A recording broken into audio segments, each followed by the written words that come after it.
अस्सलाम वालेकुम सर। वालेकुम अस्सलाम। आप कश्मीर से तशरीफ़ लाए हैं। मौजूदा हालात कश्मीर के इस वक्त क्या हैं और वहाँ पर किस तरह का माहौल चल रहा है और किस तरह का वहाँ पॉलिटिकली निज़ाम है? सर इस वक्त का जो मौजूदा हालात हैं, डोज़र चल रहा है, जी लोग परेशान हैं, जी आवाम में बेचैनी है जी और लोग जो हैं सरकार से पूरी जो जुड़े हुए लोग थे हमारे से हमसे दूर होते जा रहे हैं। वजह उसकी क्या है? वजह ये है कि ये कहा गया था कि एलजी साहब ने 2 बार ये स्टेटमेंट दी है वहाँ पे, जी और हमारे जो स्टेट प्रेसिडेंट हैं रविंद्र रैना जी, जी उन्होंने भी कहा कि किसी भी गरीब के साथ कोई छेड़खानी जी नहीं होगी। जी लेकिन जब हम बात करते हैं वहाँ पे, जी 2 मरले 4 मरले वाले लोगों को भी नुकसान उठाना पड़ा है।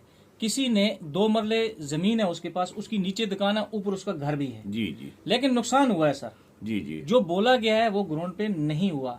हम लोग जो बीजेपी के वर्कर हैं वहाँ पे, हम लोगों ने अपनी जान पे खेल के जो है अपने आप को बीजेपी में शामिल हुए हैं, और इसी उम्मीद के साथ। अब पहले जो वहाँ पे चल रहा था सर, स्टेट लैंड, कहा चराई और जो रोशनी एक्ट के तहत जमीन थी उसको पकड़ रहे थे। जी लेकिन अब जो मसला सबसे बड़ा है सर, वो मसला ये है कि जो कस्टोडियन लैंड है, जी अब उसके लिए कल से जो कस्टोडियन जनरल साहब हैं वो भी तैयार हैं जी, हमें भी मौका मिल गया बहती गंगा में हाथ धोने के लिए।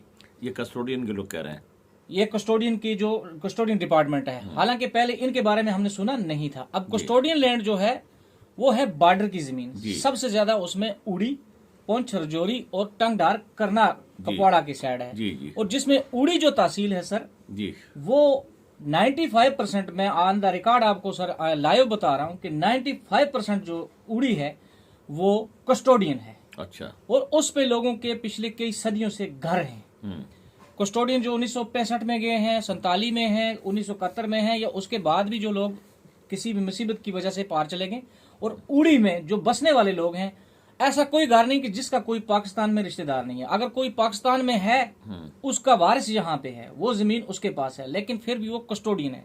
अगर वहां पर भी ये डोजर चलेगा उड़ी के अंदर, तो फिर 95% लोग जो हैं वो वहां से उजड़ जाएंगे। जी उड़ी की आबादी जो है, हमारा 1 लाख के आसपास वोट है, 2-2.5 लाख की आबादी है, जी और बहुत क्लोज घर हैं, बॉर्डर एरिया। पहले हम पे गोले पड़ते रहे, जी मिलिटेंसी थी, अब गोले शोले बंद हो गए, अब डोजर पड़ जाएगा तो लोग कहाँ जाएंगे? सर मैं आपके आगे, ये माजिद साहब ने हमें यहाँ तक लाया है, आप तक, क्योंकि हम आपको नहीं जानते थे, आपने हमारी फरियाद सुनी। मैं तमाम पहाड़ी यूथ ऑर्गेनाइजेशन के जितने भी जम्मू कश्मीर के चाहने और देखने वाले हैं, मैं सबसे ये अर्ज करूं कि ये जो जनाब जो हमारे मसीहा बने हैं, जो हमारे लिए बात कर रहे हैं, इनका नाम है जनाब रईस खान पठान मेरा नाम है जी, और मैं यहाँ पर सरकार से जुड़ा हुआ हूँ और यहाँ बीजेपी से मेरा ताल्लुक़ है। और मैंने आपकी बात को सुना है, लेकिन मैं बात को आपकी यहाँ पर रोकते हुए ये बात कहना चाहता हूँ कि मैं वहाँ पर ख़ुद आकर वहाँ के हालात का जायज़ा लूँगा और समझूंगा। उसके बाद में मैं सरकार से अपील करूँगा, अपनी एक रिपोर्ट बनाऊँगा और वो रिपोर्ट सरकार तक पहुँचाऊँगा। डरने या घबराने की कोई बात नहीं है, सरकार हमारी आपकी है और आपको इस अपनी सरकार से डरने की कोई ज़रूरत नहीं है। जो हकीकत होगी वो सरकार समझ लेगी और हकीकत उनको मालूम होने के बाद में वो कोई ऐसा काम नहीं करेगी जिससे कि आपको रंज हो या उससे कोई तकलीफ़ हो या परेशानी हो।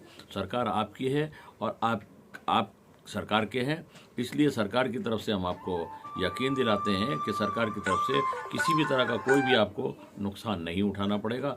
एक बार मैं आने के बाद वहाँ समझ लूँ और समझने के बाद मैं सरकार तक आपकी बात पहुँचाने की पूरी कोशिश करूँगा इंशाल्लाह। सर इसमें एक बात है, जैसे ये बोल रहे थे कि स्टेट लैंड में मतलब लोगों ने जमीन पकड़ी जी 100 कनाल 50 कनाल, जो कस्टोडियन है साहब, जी कस्टोडियन में ऐसा केस ही नहीं है। कस्टोडियन का वारिस यहाँ पे है, कोई 100 कनाल वाला 50 कनाल वाला मसला नहीं है। वहाँ किसी के पास कनाल होगी या 2 कनाल। ऐसा है कि कस्टोडियन से भी बात करी जा सकती है ना, कस्टोडियन भी हमारी है, कस्टोडियन के अंदर जो लोग बैठे हैं वो भी हमारे हैं, आप भी हमारे हैं।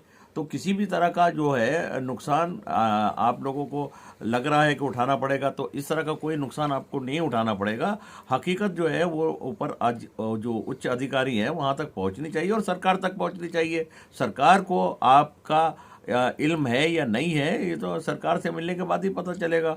और आप बिल्कुल बेफिक्र रहिए और आपके साथ इंसाफ होगा, किसी तरह की नाइंसाफी ना होगी और ना आप घर से बेघर होंगे। सरकार आपकी है, मैं फिर बार बार ये कहूँगा, आप सरकार के हैं। चलो शुक्रिया सर। शुक्रिया, थैंक यू।